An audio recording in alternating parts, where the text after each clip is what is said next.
भक्ति होती है जो कि आत्म साक्षात्कारी होती है। तुकाराम ने कहा है कि मैं तो वैसे अणु रेणु से भी छोटा हूं, लेकिन आकाश कितना बड़ा। सो कैसे? जब ये अणु रेणु आकाश ही में मिल गया, तब मैं कहाँ रह गया? अनन्य। इनकी भक्ति पढ़िए।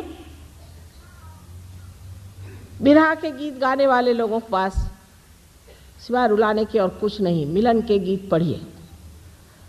जो मिलन के गीत गाते हैं वही आपको बताएंगे कि आत्म साक्षात्कार चीज क्या होती है। पाँचों पच्चीसों पकड़ बुलाऊं, एक ही डोर उड़ाऊं। कितनी अधिकार की वाणी है, अथॉरिटी कितनी है इसके अंदर। जो आत्म साक्षात्कारी होता है वो अथॉरिटी से बोलता है, उसकी अथॉरिटी होती है, उसका अपना अधिकार होता है सब्जेक्ट पर। वो नहीं कि हाँ भाई कोई वो वोट लेने थोड़ी आता है आपसे। हाँ भाई तुम जो भी करो ठीक है, वो भी ठीक है, वो भी अच्छे हैं, वो भी भले हैं। नहीं, जो बुरा है सो बुरा है, जो अच्छा है सो अच्छा है। यह अधिकार की वाणी जहां आपको दिखाई दे, समझ लेना चाहिए कि आत्म साक्षात्कारी खड़ा हुआ है। ईसा मसीह को देख लीजिए कि जिनका सिवाय पवित्रता के सिवाय और उनके अंग में कुछ नहीं था, साक्षात ओंकार सो। उनका एक वेश्या से क्या संबंध? लेकिन जब एक वेश्या को लोगों ने पत्थर से मारना शुरू कर दिया तो सामने आके खड़े हो गए, कह ले अच्छा तुम से जिसने पाप नहीं किया मुझे पत्थर मारो। किसी की हिम्मत नहीं हुई। ये जो अधिकार वाणी से जो आपको परमात्मा के गीत सुनाते हैं उनको मानिए। ये आपकी भक्ति जो कृष्ण ने कही है कि भक्ति मार्ग से भी और कर्म मार्ग से भी मनुष्य परमात्मा के पास आ सकता है, वो इस वजह से कि दोनों से जब वो ये समझ ले कि इससे परे कोई चीज़ है, तभी वो ज्ञान को प्राप्त हो सकता है। ज्ञान को प्राप्त होने का मतलब ये नहीं कि कोई पंडित हो जाए।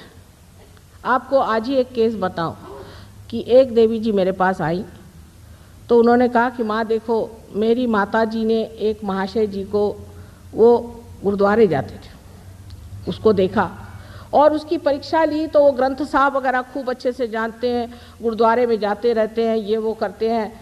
उसका कि ठीक है, उसने कहा मैं तुम्हारी लड़की से शादी करता हूँ, मेरी शादी करा दी।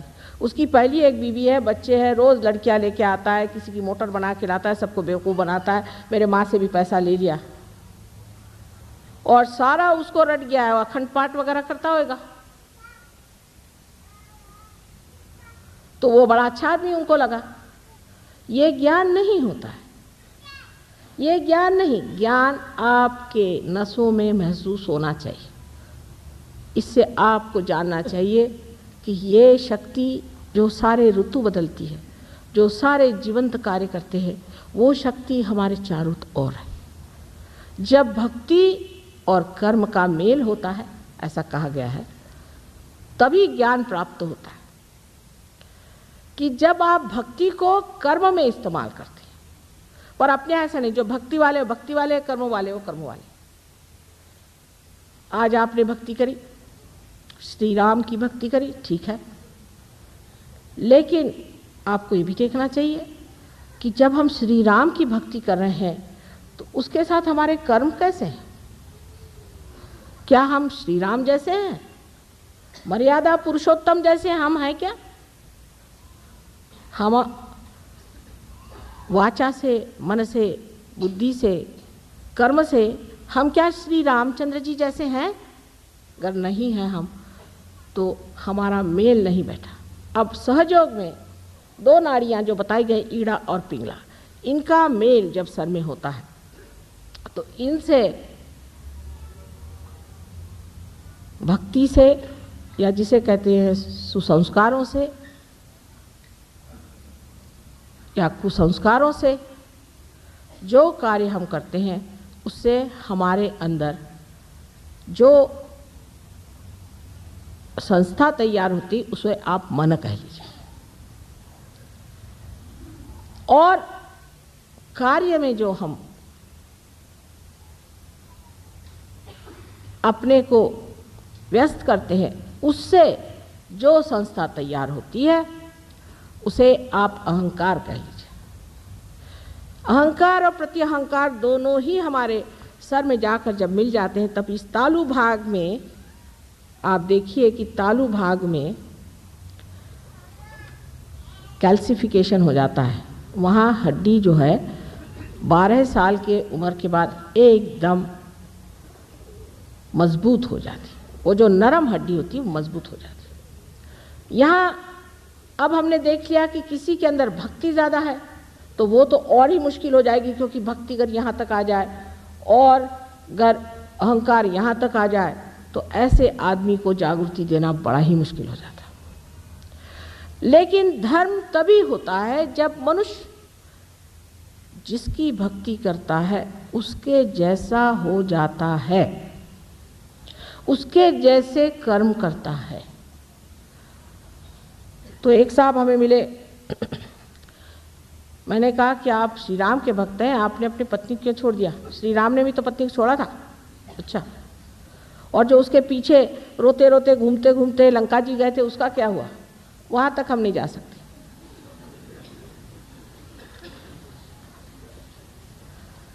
आपने 5 पत्नियां क्यों कर ली? श्री कृष्ण ने भी तो की थी, लेकिन वो तो योगेश्वर थे, उन पे तो कोई चीज़ छाती नहीं थी। तो हम तो उनको मानते हैं, तो हम तो इस मामले में उनको मानते हैं साहब, वो बात अच्छी करी उन्होंने, 5 बीवियां कर ली।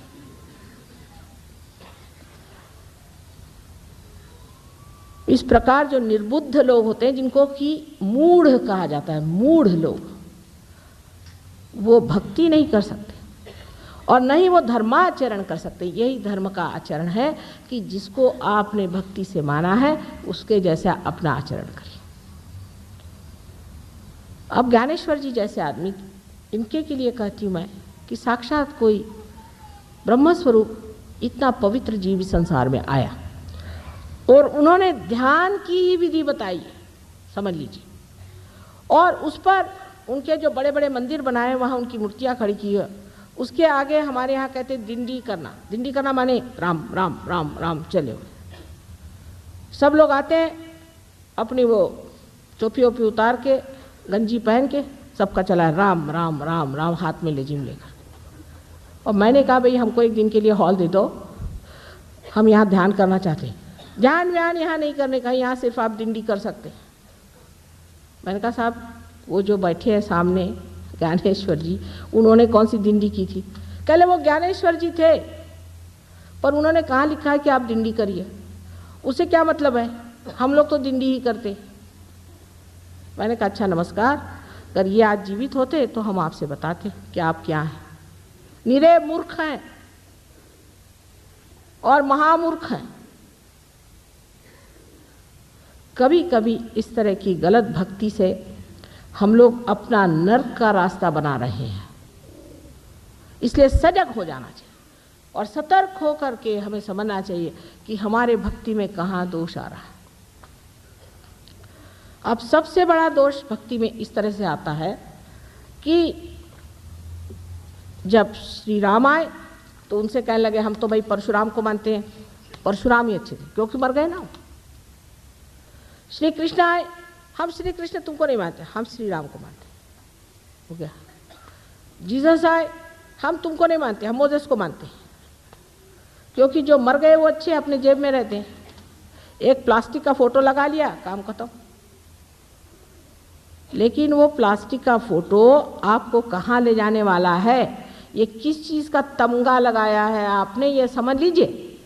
और फिर कहते हैं कि हमने माँ इतनी भक्ति करी और हमारा ऐसा हाल क्यों? तुम तो कहती हो कि हृदय में शिव का स्थान है, हम शिव भक्त हैं, और हमें हार्ट अटैक क्यों आ गया? उसकी वजह ये कि शिवो हम ऐसी वल्गना आपने क्यों करी? क्या आप शिव हो गए? क्या आपने आत्म साक्षात्कार पाया?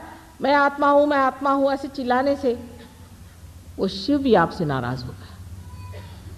राम राम राम राम कहने से रामचंद्र जी कहते बाप रे बाप, इससे बचाए रखो, मुझे तो हद हो गई। जिसकी आप उपासना करते हैं वही चक्र आपका पकड़ जाता है। आश्चर्य की बात है। और उसी से हम पूछते हैं क्या आप शिव को मानते हैं? माता जी आपने कैसे पहचान लिया? अरे भाई जैसे भी पहचान, तुम्हारे चक्रों से पहचान रही हूँ मैं, कोई इसमें विशेष ज्ञान की जरूरत नहीं है। जिसकी आप उपासना करते हैं और उसके अनुसार आप कर्म नहीं करते हैं और बेकार में उनका बैठ करके भजन करना सुबह से शाम तक, भजन करना चाहिए, मैं ये भी नहीं कहती भजन नहीं करो, पर अगर भजन करने से परमात्मा नहीं मिलने वाले, भज भज भज भज करने से नहीं मिलने वाले, मिलने वाले हैं आत्म साक्षात्कार से, जहाँ आत्मा का प्रकाश हमारे चित्त में आ जाता है। तब हम जानते हैं कि श्री राम जो है वो कहाँ बसे हुए।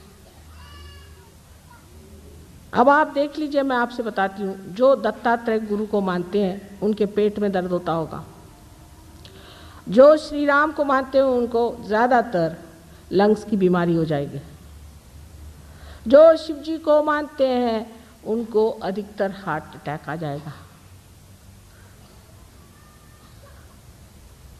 अब ऐसे कैसे हो सकता है? तो आपने कोई न कोई गलत काम कर लिया। सहज योग जो है एकदम विशुद्ध और साफ खुला हुआ है। सहज योग की भक्ति में हर चीज़ आप जानते हैं कि आप क्यों कर रहे हैं, क्यों कह रहे हैं, ये मंत्र आप आज क्यों कह रहे हैं, उसका आपसे क्या संबंध है, उसका जनसाधारण से संबंध क्यों है, क्या है? क्योंकि आत्मा का तो ज्ञान हो ही जाता है स्वयं का, लेकिन आपको सामूहिक ज्ञान भी हो जाता है।